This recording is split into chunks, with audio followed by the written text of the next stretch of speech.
korang gaji 1,500 nak beli S-Max, lupakan je lah, pakai je lah LC. Asyik borak pasal harga, pasal review je. Hari ni kita nak borak sikit pasal maintenance S-Max. Untuk S-Max, cash on the road RM28,500 saja.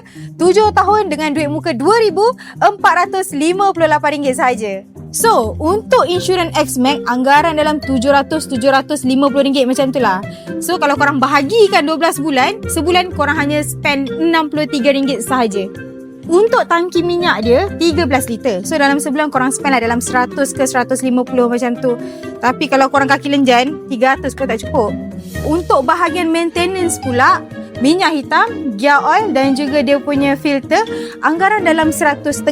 Okay, so kalau korang pakai minyak fully, korang boleh pakai dalam anggaran 3 bulan lah. So dalam setiap bulan tu korang boleh simpan RM50 untuk bahagian maintenance sahaja. So total spending untuk korang bela S-Max ni, termasuk dengan maintenance, termasuk dengan bulanan, dalam anggaran RM650. So untuk abang-abang kakak-kakak kita yang gaji RM1,500, RM1,300 tu, lupakan je lah niat tu.